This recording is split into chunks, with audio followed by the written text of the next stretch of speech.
Hello, folks, and welcome to episode 69. 69, dudes! Of Snakes and the Fatman.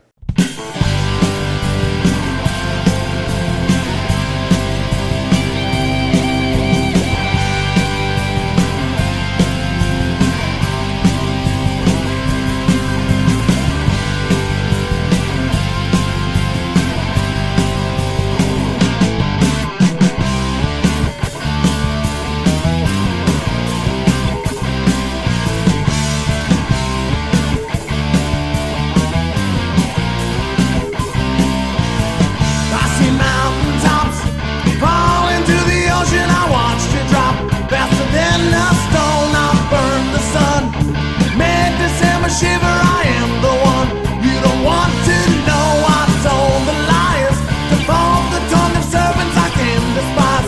What you love so strong, I know the name of everything you're hiding. I am to blame for how you've been wrong. I'm always on your mind, I'm always on your mind, yeah.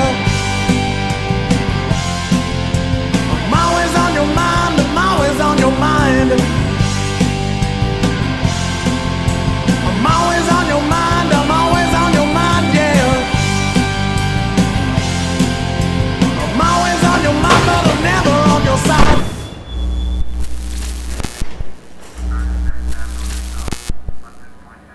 All right, we're going to start things off a little different today. We're going to do it with the Herps Exotic Reptile and Pet Shows. There's also a Herps Reptile and Exotic Pet Shop, just so everybody knows. It's in Bryan, College Station, Texas. And you got to go over there and check the fucking shop out. I was there for the grand opening. It was incredible, just like everything else Sean and Lori do. All right, starting in 2022 on January 15th, that's the day this podcast gets released. If you happen to be in Oklahoma City, Oklahoma, today and tomorrow, the 15th and 16th of January, they're there, okay? I don't know the venue, but look it up on herpshow.net. Next week, January 22nd and 23rd, they're going to be in Longview, Texas. Then one of the big shows, January 29th and 30th, they're going to be in Conroe, Texas. They're going to stay in Texas February 26th and 27th. Oh, like a 2-week off period for my two favorite workers. They're going to be in Corpus Christi, Texas on February 26th and 27th. Going to be in New Orleans, Louisiana on March 5th and 6th. I'm going to try and get out to that show, I think. I think that show may be fun. Hometown show, fucking March 12th and 13th in Bryan, College Station, Texas. They're going to be back in Louisiana in Slidell on April 2nd and 3rd. And they're going to be in Beaumont, Texas. Not Beaumont. Beaumont, Texas. April 9th and 10th. If you have any other fucking questions, which you should not by now, just go to herpshow.net. Jesus Christ. I mean, like, how many times do I have to tell you? These are the best run show circuits in the country right now. So, you know, listen, I may be a little bit biased, all right? But go check out a fucking Herp show. You won't regret it. Boom. It's the first video ad in Snakes and the Fatman history. Look at it. Look at it. That right there is the best coconut substrate on the fucking planet. Look at this right here. This is also the best coconut substrate on the fucking planet, but it's in a bag. Now this right here is the best coconut chip on the fucking planet. However, it's in a bigger bag. Brick, small bag, bigger bag, whatever. Reptichip is hands down the best substrate for your reptiles. It's the only substrate I actually use here at the Fat Cave. Why? Because it's the best coconut substrate on the fucking planet, and I've been using it for years. And JT Tomlinson, one of my very best good friends, is the president of the company. Want to know something else that JT started? The Reptilution apparel company that gives 100% of the profits it receives back to the reptile community. There's always people and organizations in this hobby in need of some kind of help, and Reptilution is being proactive in giving to USR, Herb's Family Fund, anybody in the community that experienced some kind of tragedy. JT, Reptichip, and Reptilution is there for them. You see anybody else being proactive like this? Let me answer that for you. No, you don't. Head on over to Reptichip.com and pick up a bag, a block, a brick, a box even. They're doing boxes. Boxes of Reptichip now.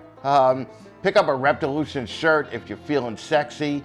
A lot of fun stuff. They got it all there. Redline Science, tools, shit scrapers. They got everything. It's a one-stop shop, man.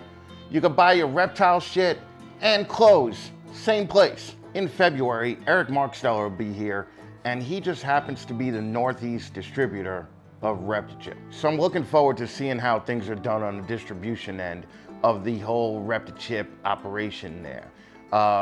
Again, go buy a brick, a bag, box, a shirt, whatever. Just get on it. Reptichip.com.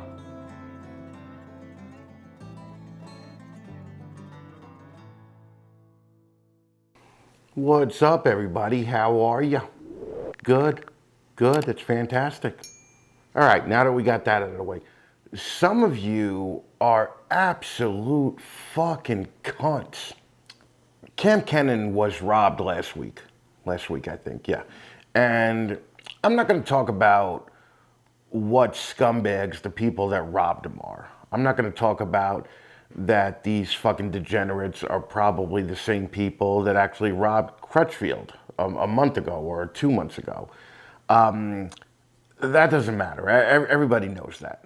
What I do want to talk about is some of you fucking low-end cunt shits basically blaming Kenan Harkin and posting that it's his fault that his animals were stolen. How you would have did things different if it was your place. Basically kicking a guy while he's down. And, you know, I get it. That's real easy, isn't it? Especially on Facebook and Instagram and TikTok and all these other places where you don't actually have to show up and actually say what you think. Instead, you could type it behind a fucking keyboard and no one knows it's you. This guy maintains over 500 animals. And have you ever seen his fucking place? The enclosures that he keeps these animals in are nicer than some of your fucking houses. Most of you idiots have no fucking idea what it's like to operate on that kind of level. And the balls that you guys have by showing up on Facebook and Instagram and fucking telling the guy what you would have done differently if it was your place, it is just unfucking believable. How many people are trying to break into your place to steal your one obese fucking bearded dragon or your $2,000 collection of 15 fucking ball pythons? I'll answer that for you. No one. So shut the fuck up and stop talking shit about one of the big boys when something bad happens to him. Some of you people make it really fucking difficult to like you. Some of you. I mean, not all of you, but fucking some of you definitely make it hard to like you. You know who's not hard to like? Morph Market. All right, you know how it is here. I basically read the Morph Market ads right off the paper because, yeah, they're hard to remember sometimes. I gotta be honest with you. They're not really written in a way that's conducive to just bullshitting about it for the normal people. So luckily John has given it to me with the job of dumbing it down for you people so that the normal everyday working man can understand it. Morph Market provides services for the herpeticultural. I can't even say the fucking word. Morph Market provides services for the Morph Market. Morph Market provides services for the herpeticultural. Really? Like that's a difficult word to say, John. Morph Market provides services for the herpeticultural industry that connects breeders and keepers across the world. Herpeticultural, did I say that right? Reptile keepers. Working man. Anyway, this includes the largest herp marketplace with active listings from over 5,000 breeders. It also includes community forums where enthusiasts share skills, knowledge, and interest. Morphpedia, the new knowledge base of herp traits, genes, and localities, which has 380 published articles so far. 380. That's up 80 from last time, I think. At Morph Market, their goal is not just to provide the industry a platform to buy and sell, but software services which support the entire life cycle of breeding. This includes not just your animals that are for sale, but also those not for sale, including breeders, holdbacks, and pets. In the next few weeks, Morph Market will begin rolling out the new features that go beyond sales. This initiative is being referred to as the Avengers Initiative. No, I'm only kidding. The initiative is being referred to as Morph Market NFS and will begin with a brand new inventory system that makes it way easier to manage your animal data. A dashboard to more easily monitor your data, which is for sale and not for sale, and the ability to showcase not for sale breeding animals and holdbacks to the public and display lineage between your animals. Morph Market wants to thank you for your support, which is enabling them to develop these new services to advance the industry. Nathan Katz is a fucking up-and-coming rock star. Now, he's an up-and-coming rock star that does shit in weird-ass ways, and he has a total lack of imagination, especially in things like naming his company, but he's still an up-and-coming rock star nonetheless. Here's my 15 minutes of lame with Nathan Katz.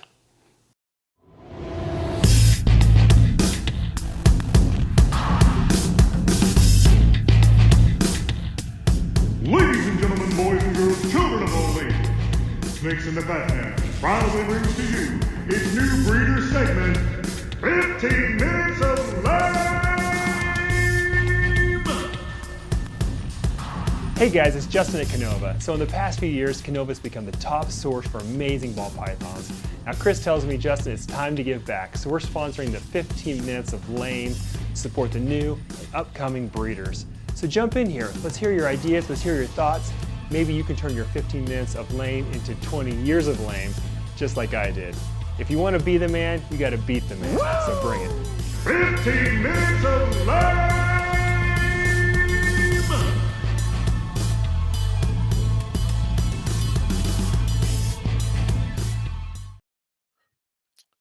All right, everybody. I have Nathan Katz here from Katz Reptiles doing his first 15 minutes of lame. What's up, Nathan? What's going on, Chris? Just plugging away. So I'm very excited to actually have you on because you've been a regular on the open Zoom call, for the last couple of months. So I appreciate that. And then, we just figured let's get you on a 15 minutes and we'll see what you got to say. So, Oh yeah, man. yeah, that's the plan for now. All right, so you know how this works. You got 15 minutes on the clock, and it's starting now. I'm gonna just right off the bat. What's with the name, man? I mean, what a non-imaginative, fucking boring ass name. What's going on with that? I'm just not the marketing guy that some of these other reptile guys are. I definitely need a little help, and I'm gonna look to Blake in the future for that. But I want to eventually do some kind of play off my last name. I like it, so we'll see if we can make it work in the future. If not, then fuck it. Yeah, I mean, you didn't even do like an N Katz Reptiles, like J Kabilka Reptiles. It's just Katz Reptiles. I tried that at first, and I hated that even more. Well, I'm gonna have to give you right off the bat a 3 on the name. I'll take it. But now I don't even know are you mainly ball pythons or no? No, I got my start in ball pythons. I had a friend give me a couple of hand-me-down ball pythons when he was getting into Burmese, but I found my passion in super dwarf retics. Oh, nice. Okay. Yep. So you're what I keep. You're a Garrett Hartle fucking believer and follower. Yeah. I got into super dwarfs a little bit before finding out about Garrett. I have a good friend out here in Utah that got me into him, but Garrett followed shortly after. And dwarf retics are legal in Utah, huh?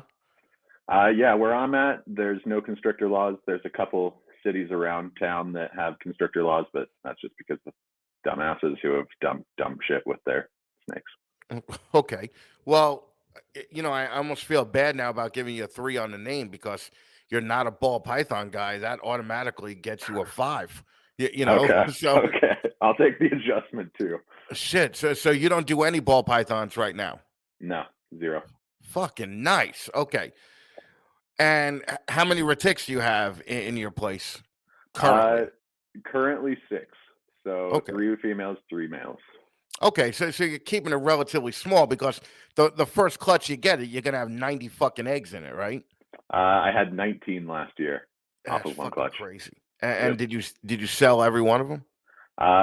Sold everyone except for 2. I kept back 2. My business partner kept back 2, and I think Garrett ended up keeping a couple himself. Oh, okay. So what did you do? A breeding loan with Garrett? I did a breeding loan with Garrett and Joe Hall. He does some of the email stuff over at Reach Out Reptiles.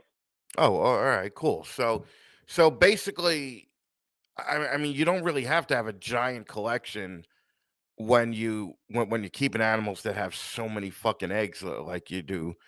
And I don't know much about super dwarf or ticks. Is incubation time and everything else the same?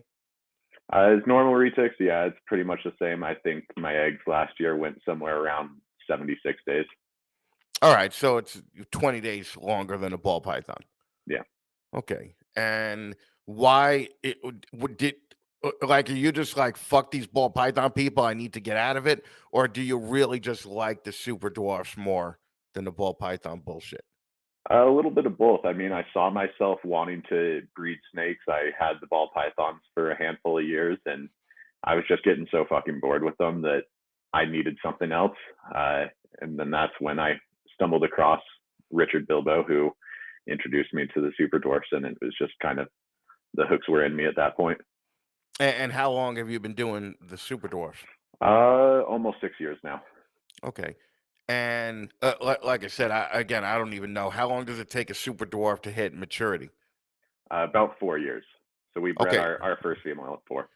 so it takes way longer than ball pythons. Yeah, it's a patience game for sure. And is the money anywhere even close or no? Uh, with what I'm working with, I can do pretty well. Obviously, doing a 3-way split didn't help that, but I still made a decent return for having to split 3 ways. Right. And so doing a 3-way split, I mean that's you're right back down to ball python money, right? So Yeah, I mean maybe a little bit more. I'll let you decide. okay. Now how much have you put into this whole super dwarf thing? So round about 13 to 14,000. Oh, fucking A, dude. That's fucking nothing compared to fucking the ball people. I know. I'm hearing all these 15 minutes and hearing 6-digit numbers come out, and I'm not anywhere near that quite Yeah, yet. I must have fucking missed a meeting because you have these 24-year-old kids are like, yeah, I put 100,000 into it this year. Like, where the fuck did you get 100,000 from? Um, how old are you? You can't be more than what, 27, 28? I turn 30 next month. Oh, all right. So, and you are a barber, right? Well, right now I'm just teaching. So I teach at a barber school in Utah. Okay. And so the retic money is actually offsetting the barber money. Yeah, and hopefully within a couple of years can at least match or replace. Okay. And would you say that you got a are you in the red with your first year breeding, or are you still, or are you in the black, or are you I'm still in in the I'm red? in I'm in the red for sure. I mean, not too bad. I've invested about 13 to 14, like I said, and then I made just about 8,000 back with that Okay. breeding. All right. So that's not bad at all. So No, had you been doing it alone, you would have done 24,000 back. it would have been closer to 16. Well, The entire clutch was worth 31.5. okay. So if you were doing it alone, though, you would have, Yeah. yeah, you would have basically doubled it. So, um, Now, are you holding back enough to where you can do it alone, or is the partnership kind of going to be in place for another couple of years? So I invested into a breeder male that I'm trying to run this year to my 2 females. So far, no luck. I haven't seen him lock up with anything, but I'm just going to continue to pair and just see what happens with him. If I bust out, I bust out. But I'm just trying to enjoy the process of learning how to breed these things. They're already a handful enough working with them, so I'm just trying to enjoy the process as much as possible and keep it small. Well, and you're married, right? About to be, yeah, engaged. Okay, you're about. And what does your fiance think of all these fucking 10-foot snakes in the house? Oh, she digs it. Yeah, Oh, I got her into it. She got a ball python way back in the day, and she loves handling the snakes. She doesn't do a ton of the cleaning stuff. yeah, I loves do all handling that, it, but huh? yeah, yeah. Yeah, I mean, she likes the fun stuff. I don't blame her. yeah. All right. Um, yeah. What are you gonna do, right? Yeah, yeah. And let's just talk some sponsors here. Obviously, you never bought anything from Justin. You've Nope, never bought anything from Bow Affliction. nope. Um, what about Sea Serpents? All right, get your go fuck yourselves ready. Uh, Sea serpents. I'm looking into one of their hot boxing incubators just to give a little bit more sleek look to the room. I'm using a big igloo right now, so definitely on the list. Okay. And Blake, obviously not yet, but probably you plan on it, right? I mean, Garrett fucking used Blake. Yeah, absolutely. I'm planning to use Blake in the future. All right, cool. Being up in Utah, you probably never been to a herp show. No, I got out to my first NARBC, but I'm excited to look at some dates for herps and maybe try to make one of their Louisiana shows. Okay. Jesus Christ, go fuck yourself hard. I mean, it's like you don't even listen to this show and like fucking lie to me and just be like, yeah, Chris, I I do that all the time.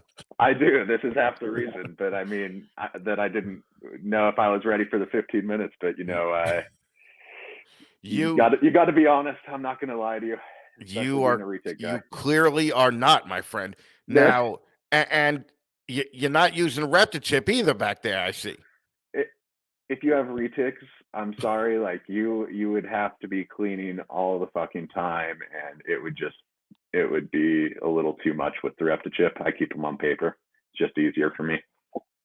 All right, so we had a little bit of trouble there, so we're back now. But all right, so I was just saying, I don't even know if I'm going to air this. I mean, you just told me to go fuck myself. Like you use no, like you use none of my sponsors, and you might use one in the in the future. I have plans for a couple. Reptichip also is one of those, but I'm looking into getting into tree monitors, and I'll wait until I get tree monitors to get into any kind of coconut substrate.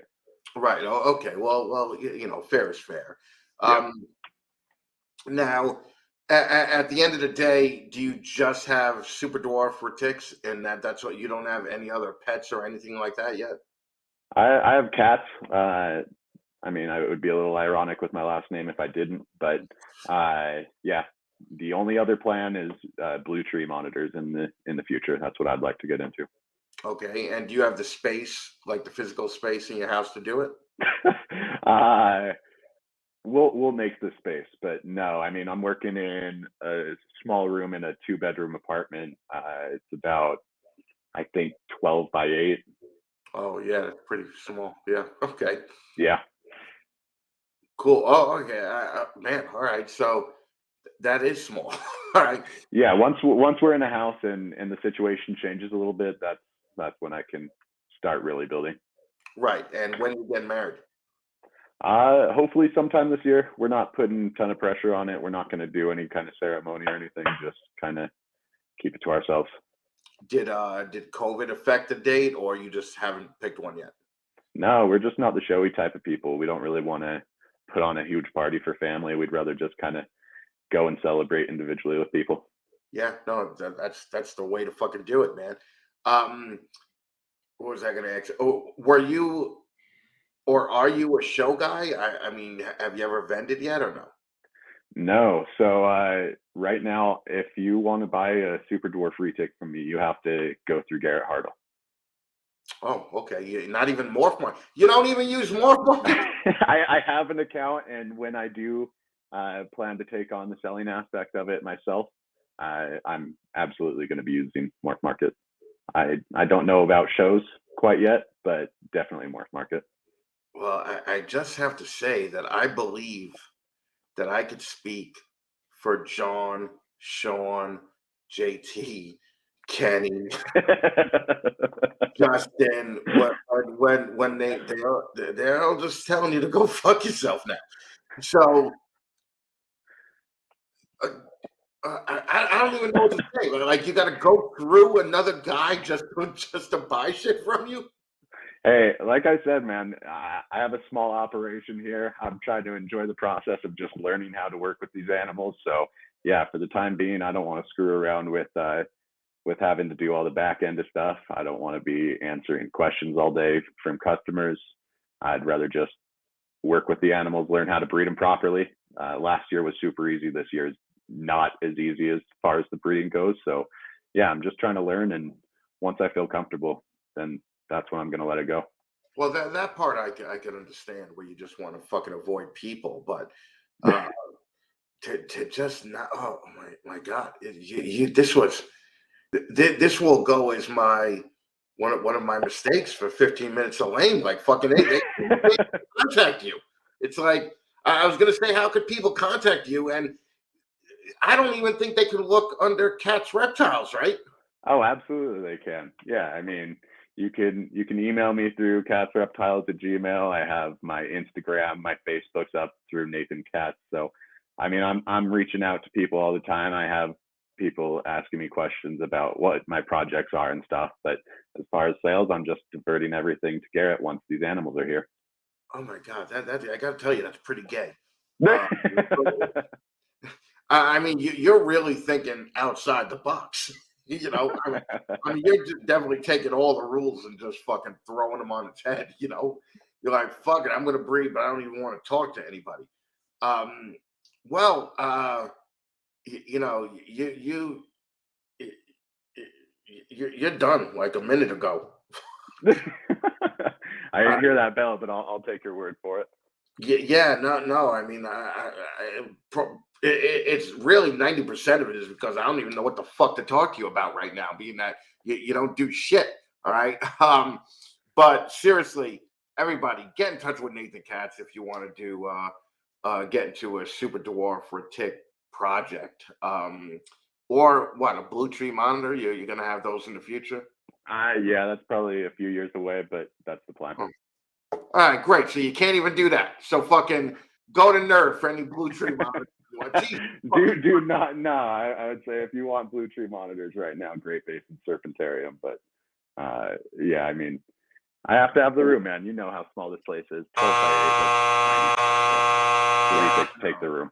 Yeah, you definitely don't want shit in your fucking dining room. Yeah, you know, so that tends to get, you know, you'll be divorced in 2 years if you start having animals everywhere in the fucking house, you know.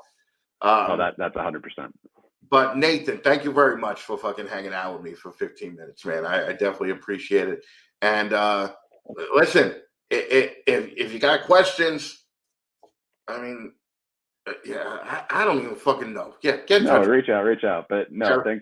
Thanks for having me, Chris. I really appreciate your platform. It's a cool place for people in the community. I see it as like our Kill Tony for the reptile keepers. So yeah. That's fucking awesome. I'll take that. Nathan, thank you very much, man. Yeah, thank you, Chris. Have a good one. Later.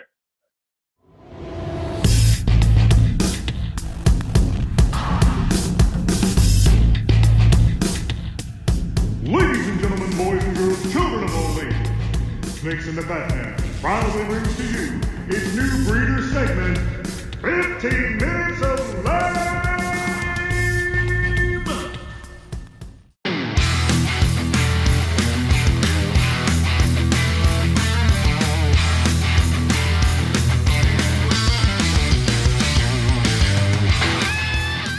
All right, I have a couple of questions for anyone trying to run a business in the reptile industry. Do you ever feel like you're held back by a dated or detailed image? Are you sick of competing on price or convincing people to buy your fucking animals? Are you ready for a change but not sure where to start? Stewart Design guides ambitious companies to discover and share their meaningful difference and empowers them to reach their greatest potential. If you've been listening to me for a while, you probably know my man Blake Stewart at Stewart Design. If not, I'm certain you've seen the waves they're making within the industry. They've worked with the biggest and baddest players in the game. Stewart Design rebranded ball python extraordinaire Justin Kabilka over at Canova. They also created the brands for Amos Reptiles, my boy Zach Nava, Garrett Hartle with Reach Out Reptiles, as well as many, many more. Not to mention the rebranding and all the work that Blake has donated to USARK just because of his love for the industry. Stewart Design helps take that dumpster fire shit of a logo you drew in Microsoft Word to a whole new level. Get your big boy pants on because this isn't a game. There are literally thousands of breeders and more coming out every day. So how the fuck will you stand out at Tinley or on Morph Market or at Daytona? Why should anyone buy anything from you when there are literally thousands of other dickheads out there selling the same stuff? If you want to run a real business and not some part-time fucking hobby, you have to stand out and look the goddamn part. If you give a shit about your business and want other people to give a shit about it, get a hold of Blake Stewart over at Stewart Design. Stewart Design is a professional branding agency. Just check out their website to see the list of major national and international awards that they've won.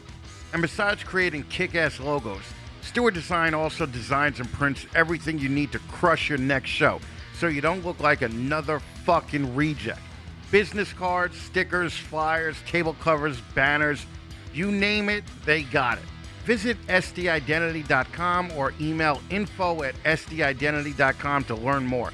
That's info@sdidentity.com to get started.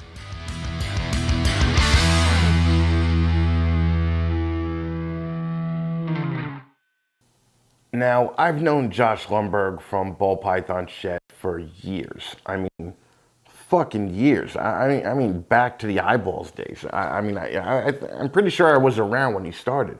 He actually bought some snakes from eyeballs. He and his wife, Jackie, are both killer people, and I love them to death. And I also love how they really carved out a specific niche in this dumbass ball python business, and they're mega super successful at it. Even if they still have dog shit internet. And they have dog shit internet. Here's my one-on-one with one-on-two? Little three-way action going?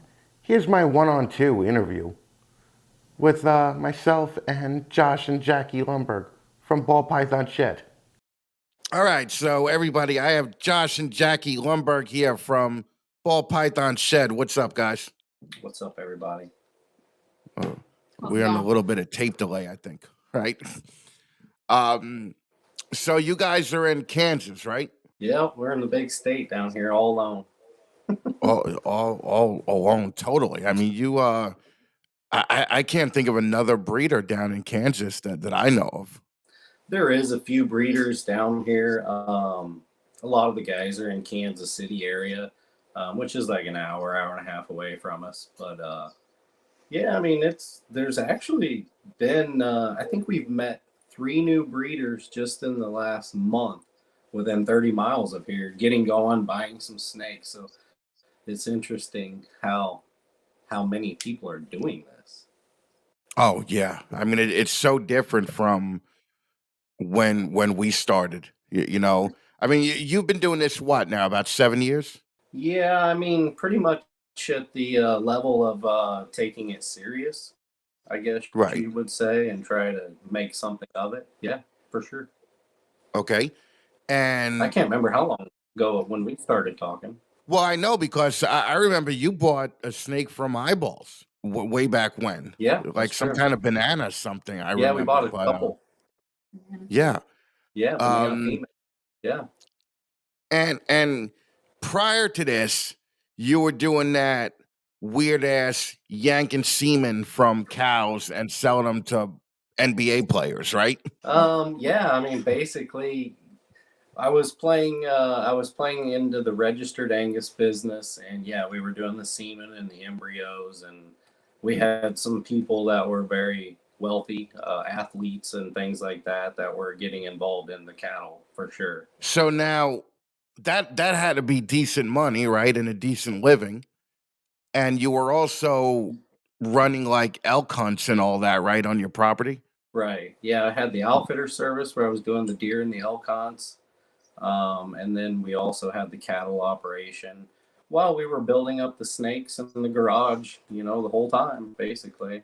But was that always the plan to let the snakes take over and be full time? I think that was always the dream, but when you get going and you only have 20, 30 snakes and 10 clutches, 12 clutches, this business doesn't happen overnight unless you really, really spend a lot of money.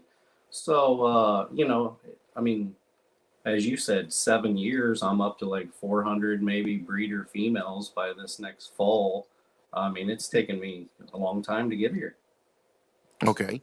And when did you guys decide, all right, the snake thing could be full time and we're not going to do the other two things anymore? So 3 years ago, we had right at about 100, 120 clutches. And as that was coming on and we were doing really well at selling all that, we kind of realized that this is probably our time. So we started to phase out all the livestock at that time, basically. And then by the end of that year, the snakes had done so well, and everything was just clicking, and more babies were coming. It was just all flowing. And we were like, let's just get rid of the cattle before winter. We have to feed them completely through winter and just kind of. So by that next February, like 2 years ago, we dumped them basically 2 years ago from now. Okay. And Yeah. Jackie, were you always supportive of this? I think it's always been neat to be something that we could do together and not necessarily, because I worked as a nurse for 10 years and was gone for hours at a time during the day. And we would have to have somebody come help him work here. And then it eventually turned into stop paying someone else to come help work. And I started helping more at home and didn't have to be gone all day, several days a week. So it's Right. nice to have a job where you can work together and do it and build it up together. And were you just thinking, hell, he figured out a way to make a living pulling semen out of cattle. So this ball python thing doesn't really seem too far fetched, right? I mean, a lot of the ideas, nothing's really shocking anymore. So Yeah. it's definitely interesting to see the things that we can create by following his plan. Yeah, I know. He's a misunderstood genius, I guess. And- I definitely don't miss the cows, that's for sure. oh, really? Okay. Well, do you still do the hunting or the outfitting or? We don't do the outfitting anymore. We're basically just kind of enjoying hunting with the kids and doing our own thing right now. But over this last like 6 months, we're kind of coming full circle, and the kids have gotten up to my daughter's a teenager now, and so I'm just trying to have. We have this big farm set in here. It still has a high fence all the way around it, so we're kind of getting back into the whitetails. I'm going to kind of let the daughter, and my son kind of, slowly, gradually get them into that, and just maybe a handful of deer and start that back over a little bit. Okay. And how old's your daughter now? 14, 13? 13, yeah. Yeah. So she's just a couple of years away from telling you how much she hates you. Right? So fucking that's gonna be Yes, that's gonna be an you're right. interesting time. Yeah. I get that look every day. And how old's your son? 10. 10. Okay. Okay. And you once you did hit, right? You hit pretty hard because I remember not hearing about you guys at all And then what, like 3 or 4 years ago, you guys hit on some freeway stuff, right? And it was just freeway. Every post I saw, what was got to get a freeway from Josh Lundberg, and Ball Python said. So, Yeah. has that been basically the big project that has like kind of carried you guys through, or has there been other things? Yeah. Yeah, I would say you nailed it. I've got my first Mardi Gras in the rack in there, and those were 2015 models. They're still breeding right now, and they lay every year. They're amazing animals, and I would say, I bought like 5 or 6 of those those were like some of the first ones. I mean, they'd only been a couple years out back then, and Right. so yeah, and then you see these things, and you're like, man, you make that into a pied or a clown or desert ghost or anything else. I mean, just the visualization of it was what I was trying to look in the future, and to me, the colors were just some of the most amazing colors you could put into a snake, just for the two genes that they're put together. So that was me. I just loved it and I went with it, and it's been a blessing, to be honest with you. I mean, the freeway thing is asphalts, they're still making new combos every year, and we just haven't even touched the pies and clowns really at all. Right. Okay. And once it started kicking in and Jackie quit her job, did you guys have like defined roles right away, or did it take some time to be like, no, honey, you're gonna clean all the shit, and I'm gonna do the Excel work and the pairings, okay? Or how did that work out? Well, basically, that had already been somewhat worked out because as we were growing the snakes, she did only work a couple days a week as a nurse, three 12-hour days. So she was home 4 days a week. And during those 4 days at home in the garage, she was carrying and cleaning the poop and doing, all of the maintenance on the snakes that definitely needed to be done because I was gone till 1, 2 o'clock every night, 4 months of the year doing deer hunts or turkey hunts or just something for 120 days straight. So she had already kind of took on that management part of that role, and so just moving forward, as the collection's gotten bigger, I just attempt to keep the pairings going. I like to feed the snakes. I like to be there when that all happens, and I'm doing all the sales and the shows and running around like crazy. So You're out until fucking 1 in the morning hunting turkeys? Like, what kind of shit is no, it's that? just Like, what? no, the 1 and 2 in the morning thing is kind of what burnt me out because you get this group of deer hunters come in 5 at a time, and they come in from Texas or New York or Virginia or wherever they're coming, and they haven't been away from home for a year and they're ready to party. So whenever we get done hunting at 6 in the evening, it's go eat dinner at the bar, and they don't want to leave till 2 in the morning every night. Oh my God, a bunch of drunk New Yorkers with fucking rifles. I mean, I can't even how is that even fun for you? I mean, shit. I'm hoping that you charged an arm and a leg. That's just fucking crazy. Jackie, do you miss nursing or no? No, not really. I worked in labor and delivery, so I wasn't around sick people or having to deal with that. It was a little bit different aspect. It was fun to be part of, important days for people, but being gone 14 hours a day and then coming home and having to do stuff that needed to be done, it's definitely nice to not deal with COVID and nursing and all that right now. I definitely don't want any part of that. So you were basically spending your day bringing new humans into the world? Yeah, we were it was a small hospital, so each one of us was one-on-one. We had one patient in labor every time, and that was your whole day spent with that person. That sounds horrible. You're part of the problem. Right? Yeah. Right? Exactly. Basically, you're spending every day bringing a person into the world that's going to take a shit and it's going to end up in a river somewhere. And that's no way to live, right? Oh man, normally I don't encourage this ball python thing, but I definitely think that you made a step in the right direction with this. Yeah, for sure. Now, what was and this is going to be, it might be a little uncomfortable to talk about, but we talk about it all the time here.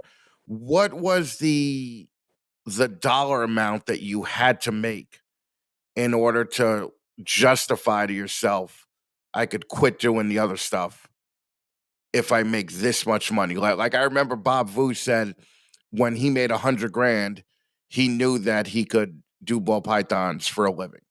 So what was Yeah, your yeah. number? Was it, was it 100 grand, or was it like, hey, at 40 grand, you knew it could take off? No, I had to be more like the 250 range, to be honest with you. I mean, my other, like the cattle business and the deer, it was nothing to make 100 to 200 grand shooting some whitetails and some elk every fall. Right, So, right. it was just, yeah. So, I mean, it was just, and some years were twice that good, to be honest with you. So there was some really good times. And so it was just more, I got burnt out on it and wanted to just do more family and be more family business oriented. And the genetics part of this, to be honest with you, is, I mean, I love the elk and the deer and raising the antler, and that was my passion. So really, this is what, this is my real passion, getting to see this every day. Okay. I think that's a little weird, but okay. Now what how did COVID But no, treat I you? mean, but COVID was really good to us. I think COVID was good to every snake breeder or every reptile breeder, to be honest. I don't know if anybody's told you different. No, they've all said the Seems like same it. thing. They've said that their business shot up 80 to 100%, larger than the year before. So, No, and I mean that. We were talking about the freeways a little bit ago. The Mardi Gras back right before COVID. Those were like a $750, $800 snake, and you do your business plans and all that, and but now they're $1,200. I mean, they've gone up that much. So even if they go back to $800 in a year or two, I'm still tickled pink. right, right. And you'd said before you did 120 clutches last year. Yeah, the That's last a couple years actually.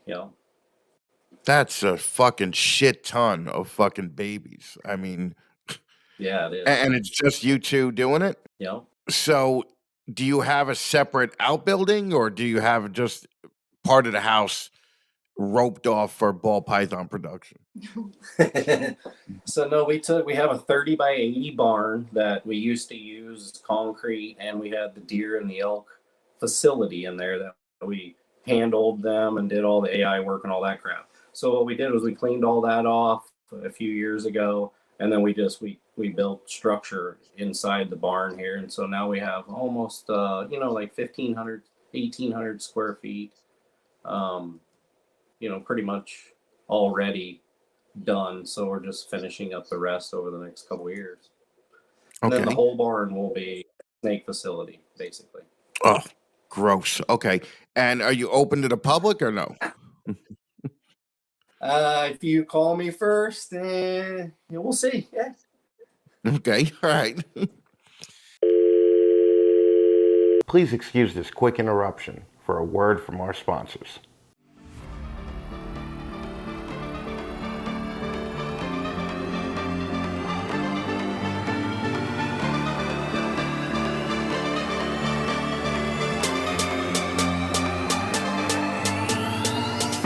How fucking thrilled am I to have Focus Cubed Habitats joining the Snakes in the Fatman family. They are literally the best display cages that I've ever owned. I was a fan of this husband and wife team of builders from when they were putting out these amazing pieces of fucking art from their garage. Stephen and Ashley have been keeping reptiles for years, and as experienced keepers, they understand how important your animals are in your life. Focus Cubed Habitats provide security and comfort for your animals while maintaining these insane, badass designs that everyone can appreciate. They give you the opportunity to make their home part of your home. You want options?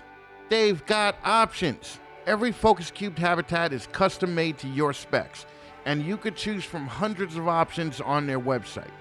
Too many options? Ashley and Steven have a huge selection of blog-style articles and complete accessory fact pages on their website to help educate consumers about add-ons that will best fit their individual needs. Listen, at the end of the day, these fucking cages are showpieces. Every cage their Focus builds will be the centerpiece of your reptile room. Hell, they could be the centerpiece of your fucking living room. If you have reptiles that you want to display, look no further than Focus Cubed Habitats.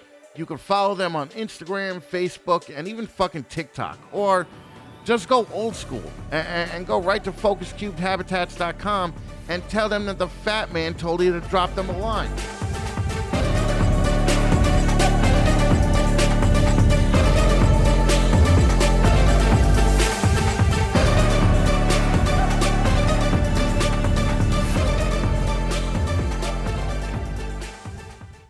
What's up, guys? It's Chris over at Snakes and the Fatman and Eyeball Pythons. Coming up on episode 14.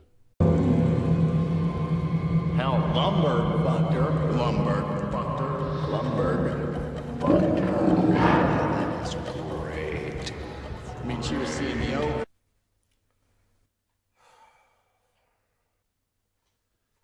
Yeah, that's right. We did it. We went after the laziest, most obvious fucking reference that we could find to introduce our boy Josh Lundberg from Ball Python Shed. After hours of actual work, we decided on this juvenile, sad, pitiful way to introduce a guy that's been dealing with this dumb fucking joke since about 1999. No, fuck this. Wait a minute. This guy is a fucking cowboy. An honest to God fucking cowboy. He deserves better than this. I'll be right back.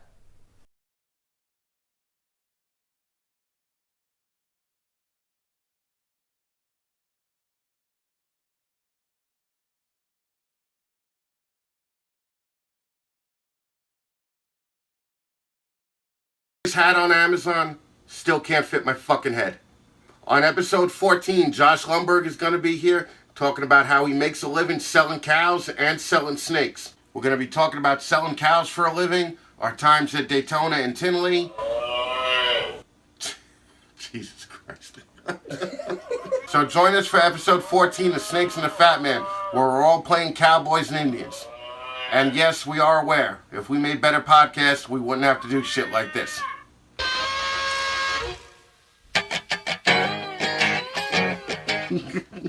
I make $550,000 a year, and this is what Chris makes me do.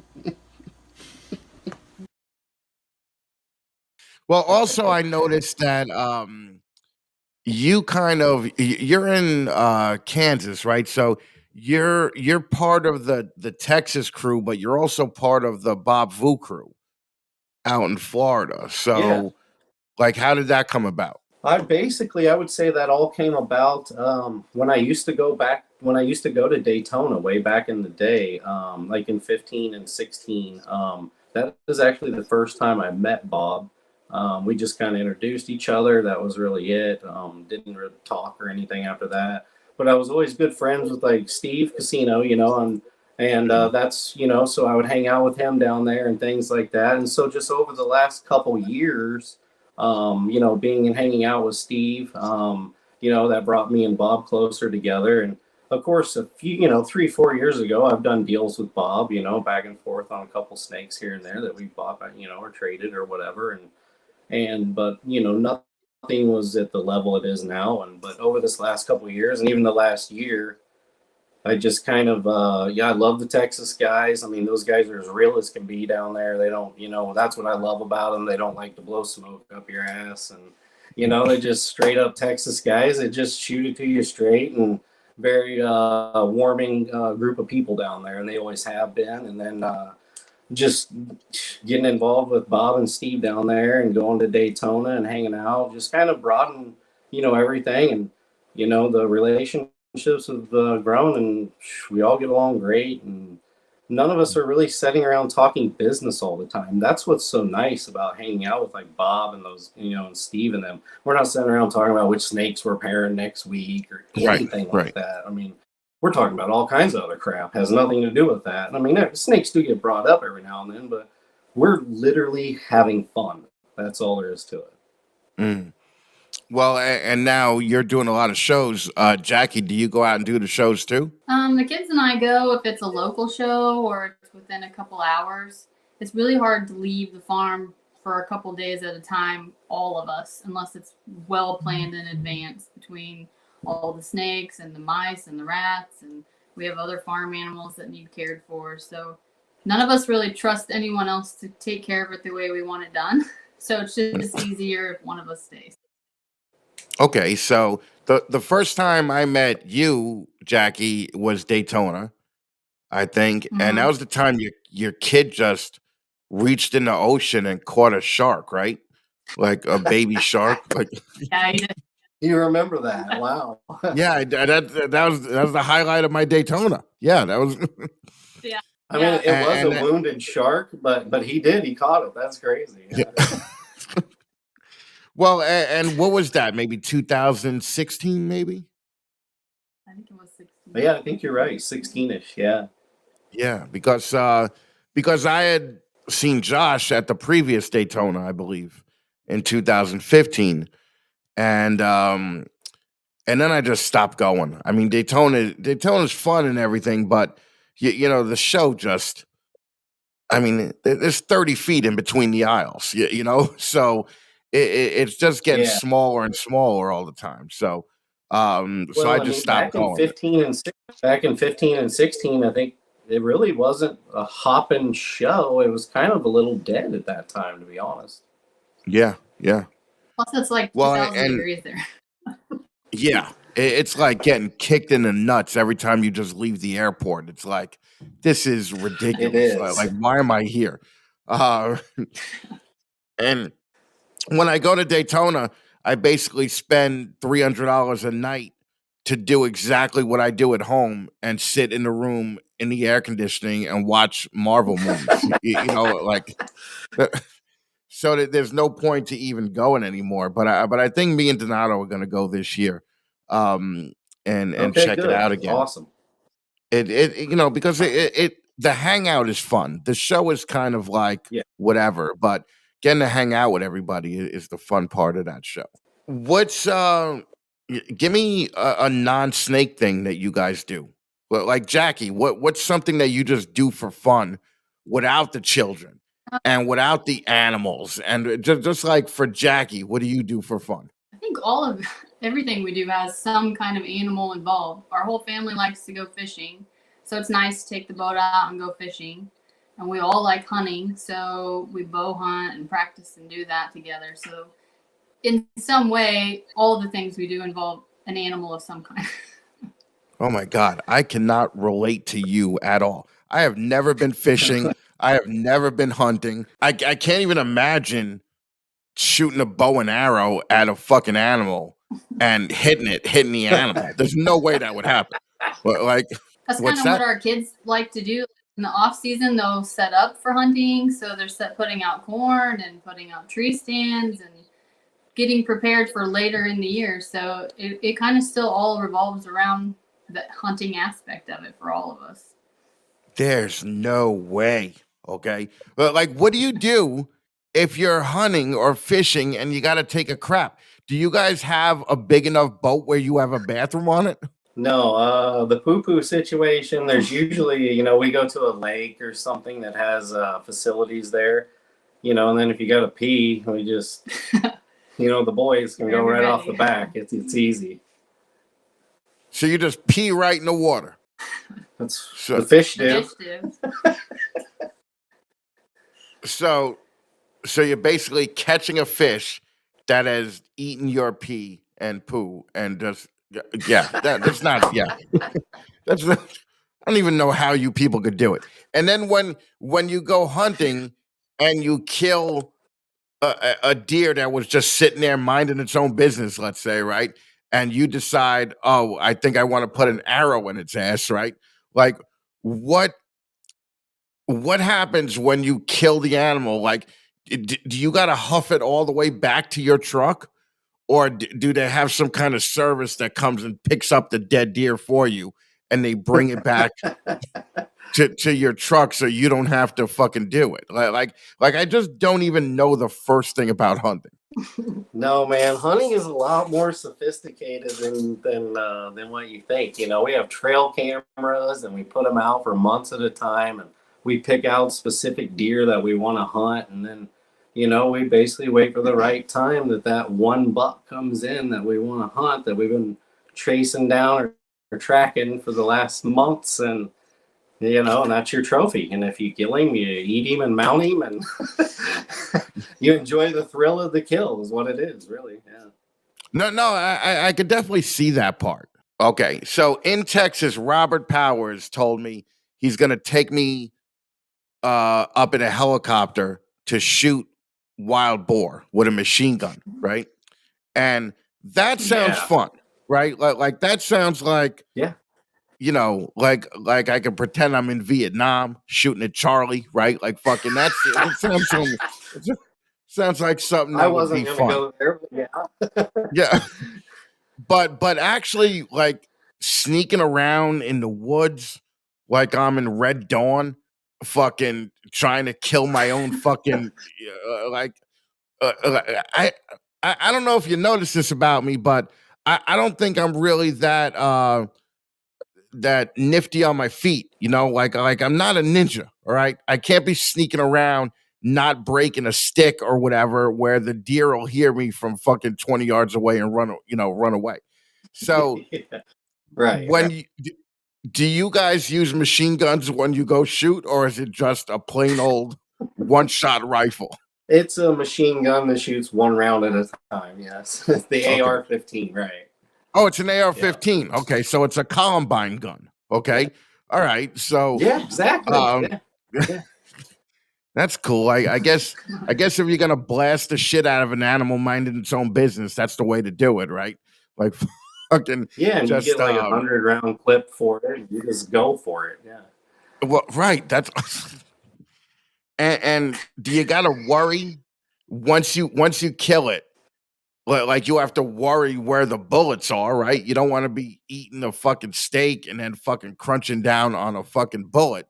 So you got to do all. Do you do all the prepping of the animal like after you kill it? Yeah, no, I've skinned probably 1,000 of those things over the years, to be honest with you. Yeah. Jesus Christ. Okay. Alrighty. It's like I don't even know where to go from here. Like fucking. Yeah, no, it does not take long. I can whip one out every bit of it, you know. Okay. And did you ever do you ever kill an animal that you've been hunting for a while and then you're just like, oh fuck, this is the wrong one, and then you realize you just killed a fucking innocent animal that was just fucking drinking water from a stream? And you're just like, I just popped a fucking cap in its head, and I didn't even mean to kill him. When I was younger. Yeah. Well, it's like drive-bys, right? Like when they accidentally killed a kid and not the other drug dealer, right? It's like, oh fuck, what did I do? You know. So yeah, you shoot through one deer and hit both deer. Yeah. Oh, Jesus Christ! You basically you live in a war zone. Basically, that's what you're telling me. Yeah. Yeah. So, and what's your like? How much gun hunting do you do versus how much bow hunting do you do?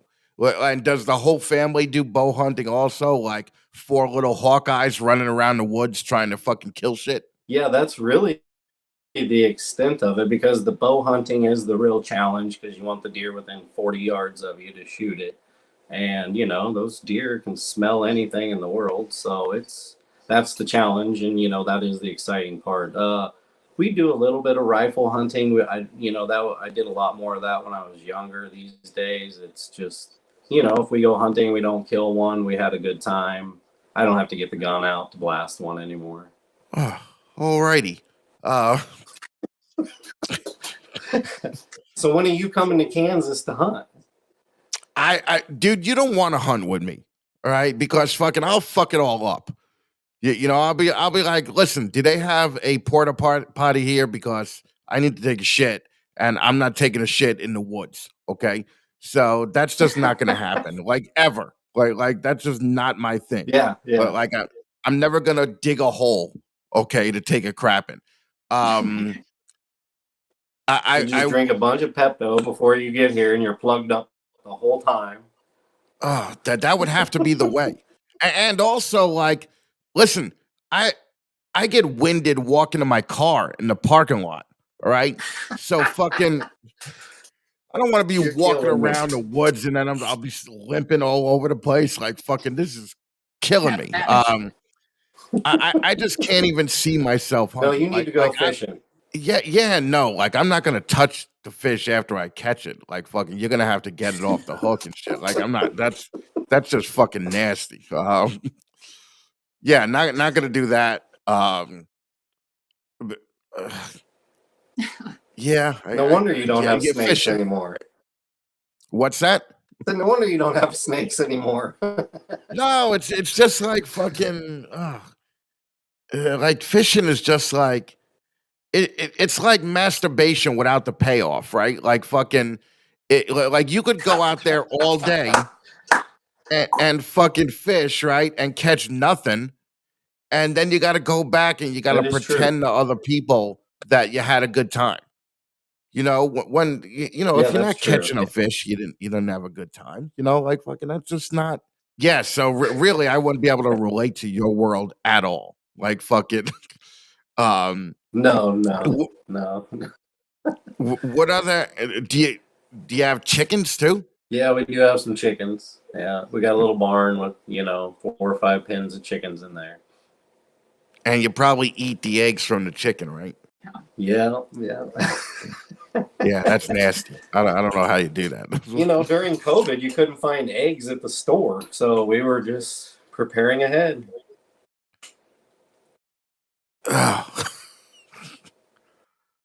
Again, there's nothing I could talk to you about. This is ridiculous. I mean, I feel like I'm sorry I wasted your time. Like fucking, it's like, okay, do you eat the chickens too? Do you kill a chicken whenever you want some chicken? No, the chickens are our pets. We just eat the eggs. That's it. Okay. And what other animals do you have there at the farm? Dogs. Got a handful of dogs. You got horses or anything? You got any pets? Right now, no. But I got a bunch of focus cages that they just shipped to me with nothing in them. So right now I have no animals at the house, and it's too cold to buy anything to get it shipped. So I have to wait at least until March or April to get something. Yeah, no, it's You guys have snow on the ground and all that right now. Yeah, we had like 10 inches 2 nights ago, or there's still ice all over the place. Shit. Yeah, it's just the worst place to live ever. Like New York sucks because there's only like I think you've been telling me this for 7 years. yeah. No, I remember talking about it. We only have like 11 good days a year. Okay, the rest of the time it's either too hot or too cold or just disgusting, and there's assholes all over the place. And the thing that pisses me off is that now that I'm back here, I know I got the stupid New York accent again, and I fucking hate it. Like I sound like a retard, right? Like fucking, it's like you can't even take me seriously because I sound like the jack off from Greece. It's like fucking. This is the worst accent in the world to have. And when I was in California, I lost it. And as soon as I came back, I was like, fuck, I know I'm going to get this accent back. So yeah, I need it's to like get out of the Jersey Shore type thing. Yeah, exactly. It's like, get over here, get some coffee. You're like, oh, just shut the fuck up. Like, exactly. Yeah, it's hilarious. Oh, yeah, I just aggravate myself. So yeah, a move to Texas is in the future, but okay, nice. I just can't do it now. Yeah. So, all right. Well, enough about me. Now, what are the plans this year? Like, what's some big projects that you got in the works in the dumb ball python business? Because as much as I shit on it, this thing is growing every year, and more people are getting into it every fucking year, and more people are It's buying great, man. expensive shit. Um, so now, what would you say your 3 big projects this year are going to be? I would say the Ultramel puzzle. I'm trying to make a few clutches of visuals on that. And then Stranger Clowns and Acid Clowns. I'll probably be making quite a bit of that stuff this year to start seeing some examples for myself. I've got some other stuff coming on that's all double and triple head that's bigger projects than that even, but those I have chances on hitting this year. So that'll be fun. So what would you say is like an average sale point for you? You mean average like animal right now? Yeah, like the average price on an animal for you. Like do you sell more of the paycheck snakes, like the $300 to $1,000 snakes, or is your niche kind of like the $2,000 to $5,000 snakes? Yeah, I mean the niches I'm gonna say in that 750 to $5,000 range. I hardly even sell a $300 under snake anymore. I mean that's like not even almost exists. I mean, I do get that, but it's 1 out of the 100. Other than that, I try to like, I mean, there's still a few nice few $100 snakes out there. Don't get me wrong, but I try to move out some of that stuff that's non-het and just few $100 as fast as I can, and then or even wholesale it. And then as far as the animals on Morph Market, I think I average right now. I think the animals on there average around $1,250 a piece that are on there right now.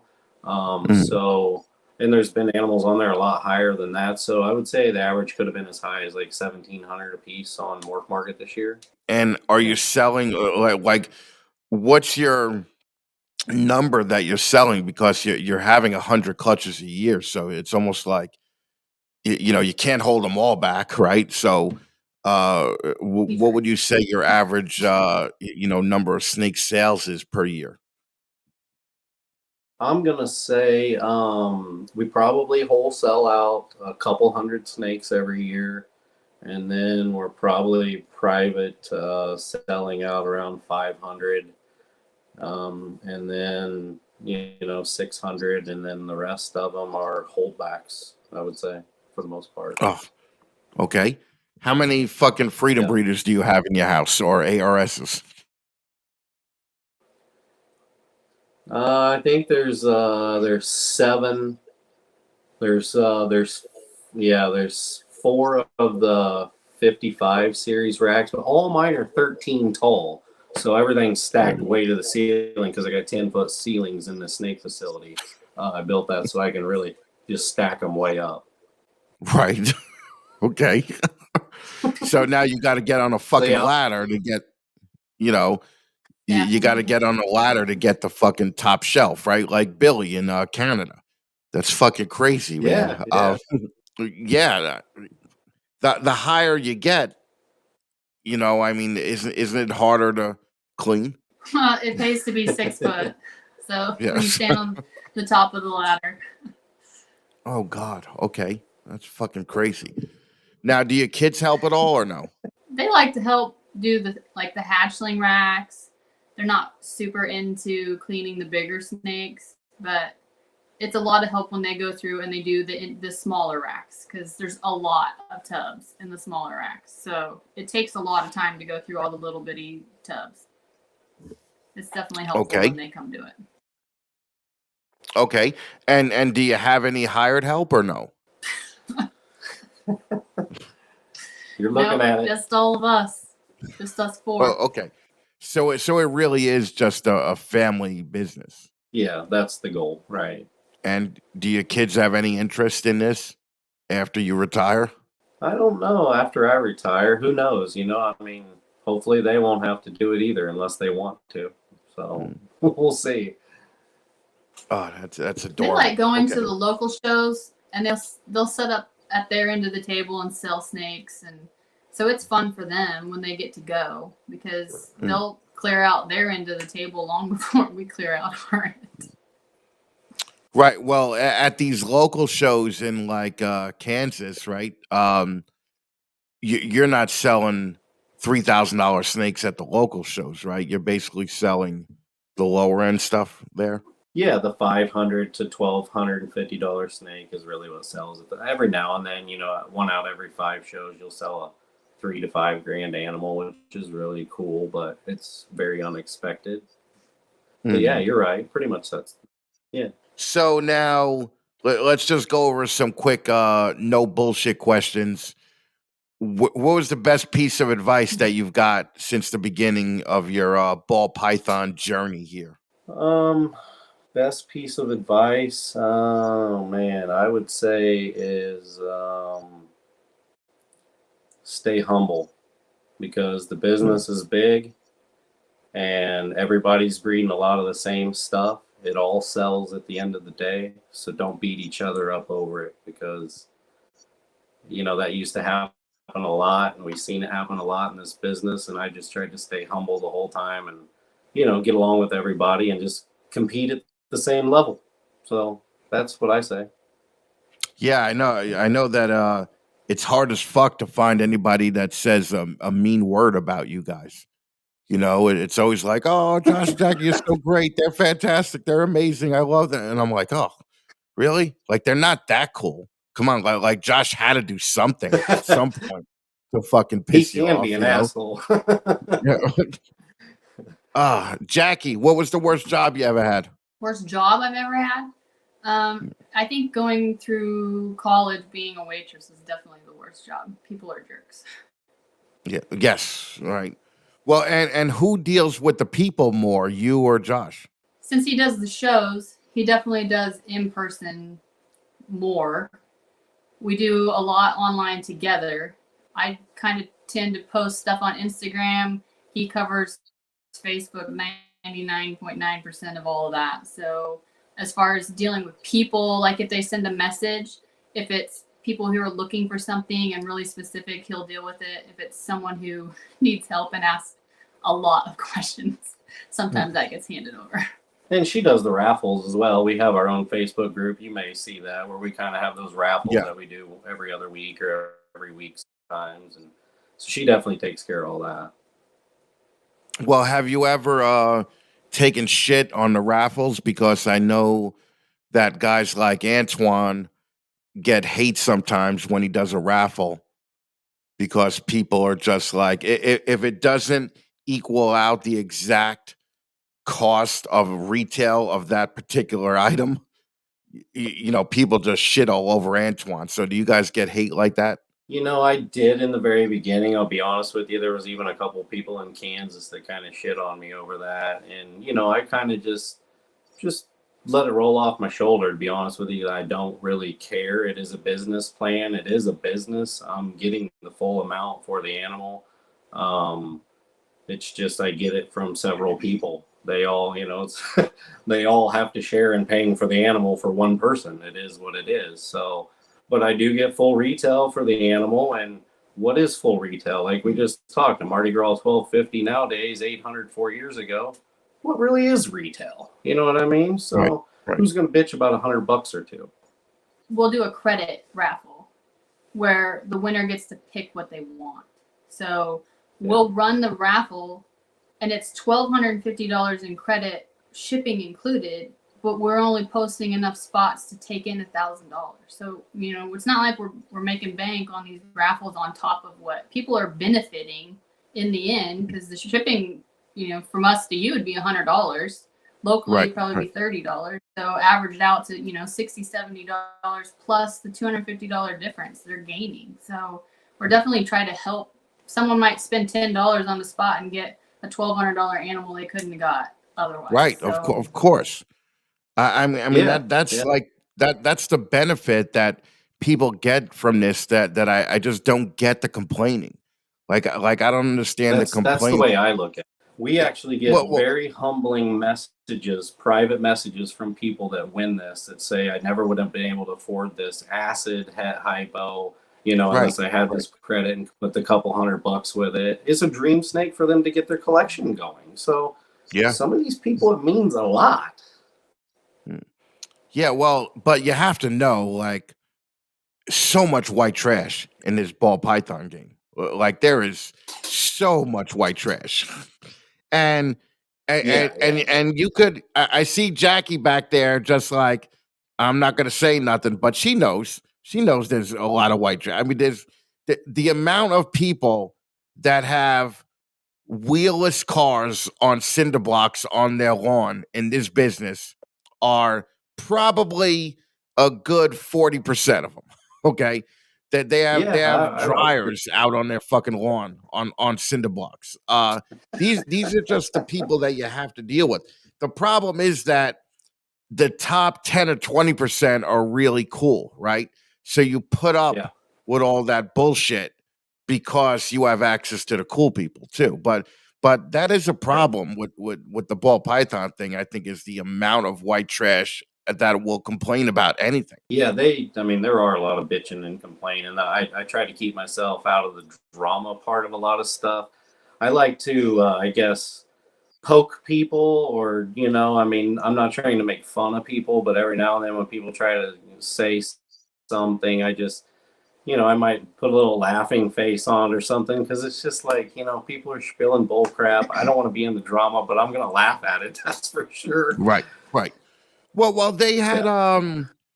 they had a couple. You know that guy Camp Keenan just got robbed. They stole some animals from his property, and Okay. there's people on Facebook saying, "Oh, you deserve to get robbed.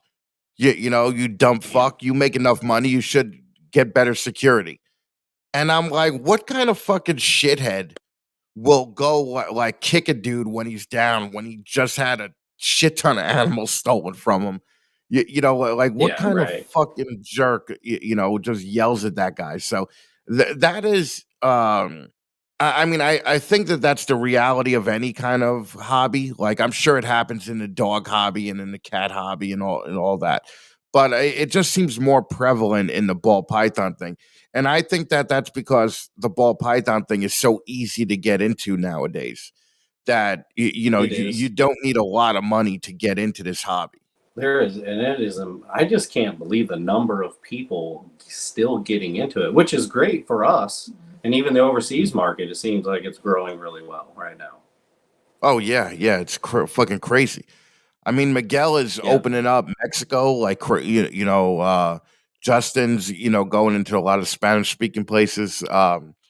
So yeah, I'm honestly surprised it lasted this long. To be honest with you, So I would have Well, never that's thought. why it took me so long to kind of decide what I'm going to do with it. Yeah, I loved it and it was making money, but over the last couple of years, it's performed well enough that I think, as long as things just kind of keep rolling the way they are now, we're good. Right, right. Yeah, no, I gotcha. All right, so um, how could people get in touch with you guys if they need to talk to you? So the best place to actually get in contact with me is on Facebook Messenger. Josh Jacki is the Facebook page. You can do Instagram. You can message me there. I got a cell phone number.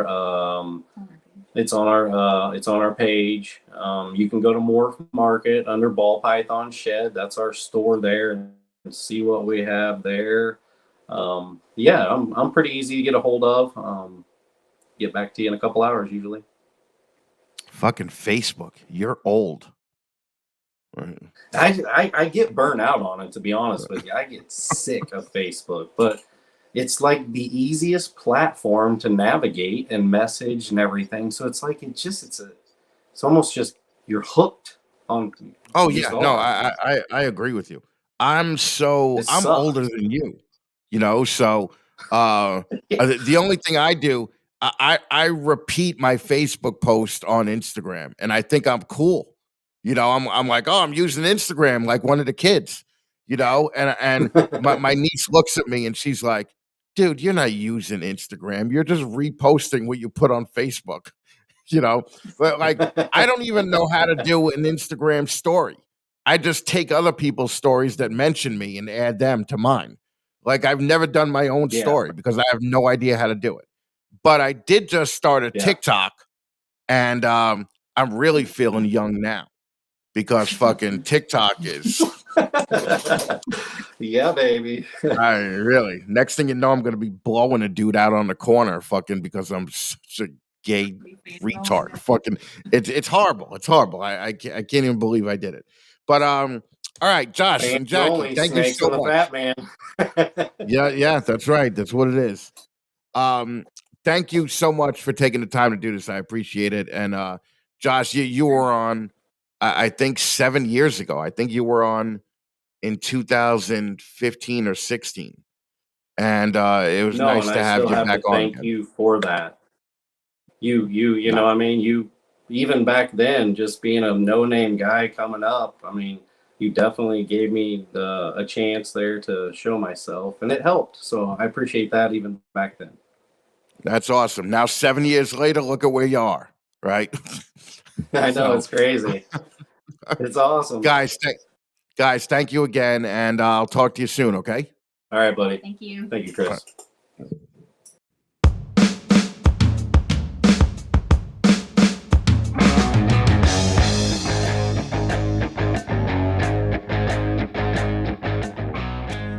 Here at Snakes and a Fat Man, we're huge supporters of diversity.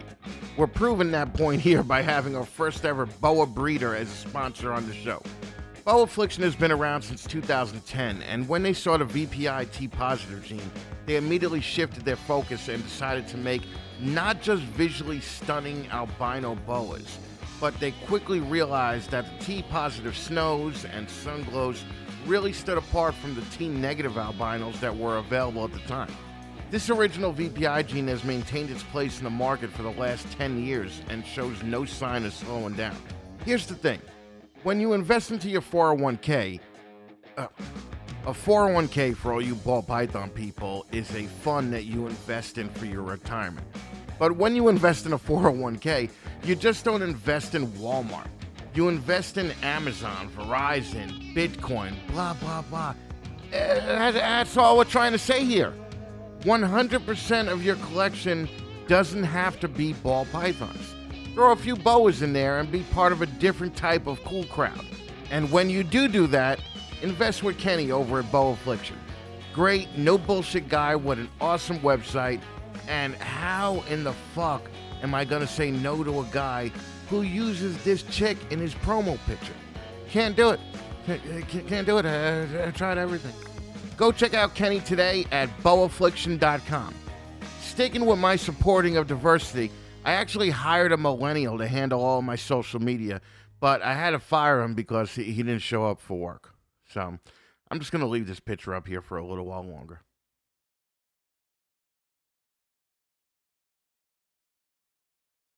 Alrighty then. We got another one of these fucking videos in the books. Thank you to everyone for hanging around and watching or listening to this episode. We release new podcasts on the 1st and the 15th of every month. We're doing the return of the open Zoom call tomorrow night. That's Sunday, January 16th at 8 p.m. So if you want to come hang out with us then, there's an open invite. It's always free. You don't got to be a member of anything to join. Not knocking everybody else's. I'm just saying that ours is always free, and it's always fun, whether there's 5 people or whether there's 50 people in it. So I hope to see you guys there. If you don't have the link, just drop me a DM on Facebook or Instagram at 6 p.m. on Sunday, and I will get the link right over to you. Would love to see you there. But if I don't, we do them every 2 weeks. So hope to see you at one of them. All right? Is that better? Oh, also, follow me on TikTok. Even though I only got one fucking video up there. Listen, I'm trying. I don't know what to tell you. By tomorrow, there may be 2 videos on there. Either way, it'll make you fucking laugh. And finally, if you're in a position to help the channel grow, you could join us on Patreon at patreon.com/snakesandthefatman. For as little as $5 a month, man. $5. It'll help out the show. And you'll get access to Patreon-only stuff like discounts from our guests for, if they have a company like Venom Life or Reptichip or anything like that. We'll also have exclusive videos on Patreon, like my Shitting On series, where I basically just shit on crappy ball python genes, and I'm gonna start shitting on crappy ball python people as well too. So it should be interesting. Anyway, Tears on Air start for $5 a month. Trust me, it's worth it. I guarantee you'll fucking laugh a little bit. So either way, you know, that's all I'm here for, right? Fucking like a fucking dancing monkey to make you guys laugh, and I'll do it. I'll do it till I can't anymore. Again, thanks guys for hanging out, and hopefully I'll see you at the Zoom call tomorrow night. If not, I will see you in 2 weeks, right here again. All right, take it easy, guys.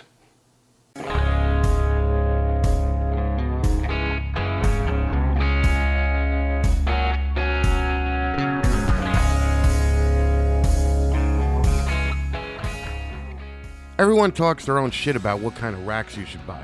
Metal racks are great, but everyone doesn't want a goddamn 7-foot high, 6-foot wide, 2,000-pound metal rack in their fucking house. That's a 2-refrigerator footprint, man. 2 fucking refrigerators. Sea Serpents makes insane quality racks that could fit anywhere.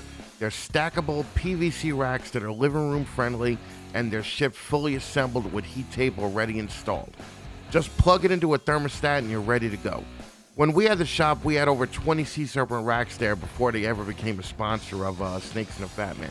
I don't breed much anymore these days, but I still have a few racks here in my house, and you could be goddamn sure that they're Sea Serpents. Oh, and they also make hotbox incubators, probably the best reptile incubators made in America. At the height of our breeding business, we had 4 4-foot hotbox incubators, and again, I still have a small hotbox incubator here in case anything I keep actually does breed. Go to SeaSerpents.com and check out their incredible selection of PVC racks, and tell Chris Nettles that the Fatman sent you.